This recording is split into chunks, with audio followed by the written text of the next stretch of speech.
Hello বন্ধুরা, তো অনেক দিন পর আমরা ইকো পার্কে চলে এসেছি।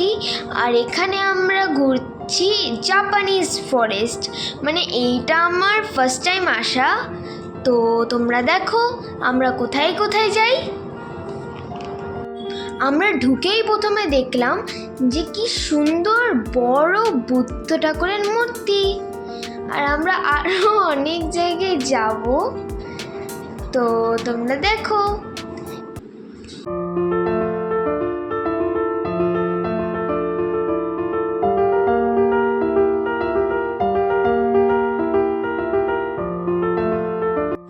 হাঁটতে হাঁটতে আমরা দেখতে পেলাম যে একটা খুব সুন্দর রেস্টুরেন্ট আছে, তো ওর দিকে আমরা এখন যাচ্ছি। এসো দেখি রেস্টুরেন্টটা কেমন।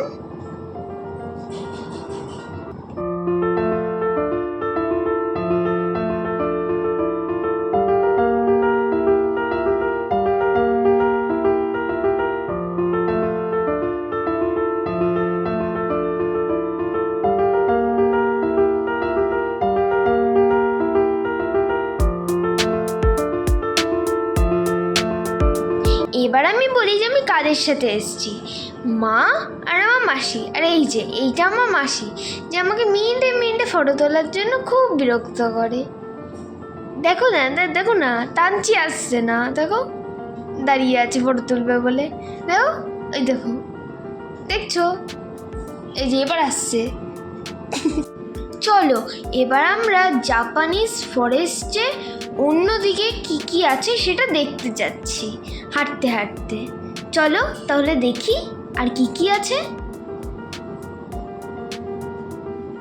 এই যে এইখানে আছে হচ্ছে একটা ব্রিজ, পিঙ্ক কালারের,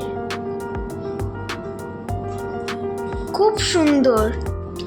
এইখান দিয়ে হাঁটতে আমার খুবই ভাল লাগছে। এই ব্রিজের চারিদিকটা পুরো জল, আর সব দিকে গাছ দিয়ে খুব সুন্দর করে ঢাকা।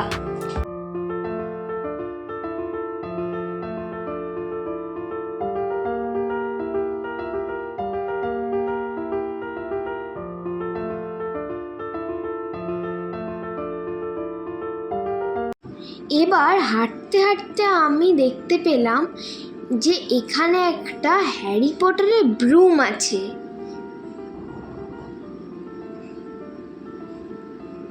আমি তো এটা দেখে পুরো অবাক হয়ে গেছি। এরপর আমরা এইখানে চলে এলাম। এই জায়গাটা খুবই সুন্দর করে পদ্ম ফুল দিয়ে সাজানো।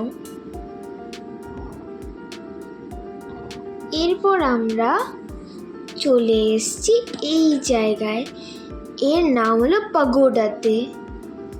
বাইরে থেকে খুবই সুন্দর লাগছিল। চলো এবার আমরা ভেতরে যাই।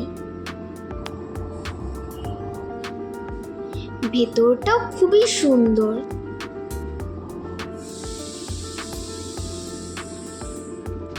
এসো এবার দেখে নিই সুন্দর জিনিসটা, যেইটা বেশিরভাগ বুদ্ধিস্ট টেম্পলে দেখতে পাওয়া যায়। এইটা আমি ঠিক নাম জানি না, কিন্তু আমি শুনেছি এইটা মেন্টাল হেলথের জন্য খুবই ভালো। এই হাত দিয়ে ঘোরানোটা খুবই ভালো, আর আমার বেশ ভালোও লাগছিল এটা করতে।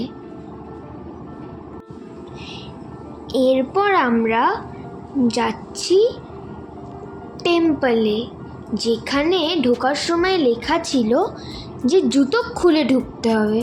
তো চলো দেখি এর চারপাশে ঘুরে যে কেমন এই টেম্পলটা। কিন্তু হ্যাঁ, এই দরজাটা কিন্তু বন্ধ ছিল। এখানে খালি পায়ে হাঁটতে খুবই ভালো লাগছিল। এই জায়গাটা খুব শান্ত, তো ওই জন্য ঘুরতে আরও ভালো লাগছিল।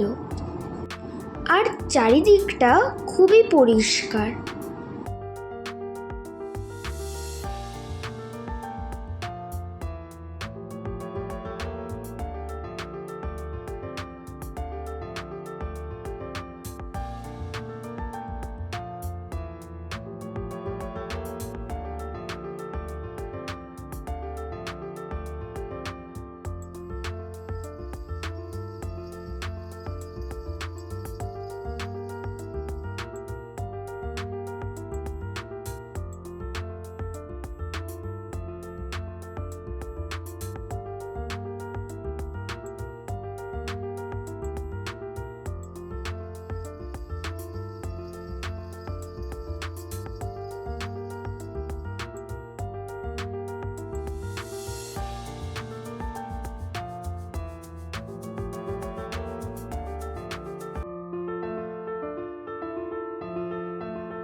এইবার আমরা জাপানিজ ফরেস্ট থেকে এই চওড়া সিঁড়িগুলো দিয়ে হাঁটতে হাঁটতে বাইরে বেরিয়ে যাচ্ছি।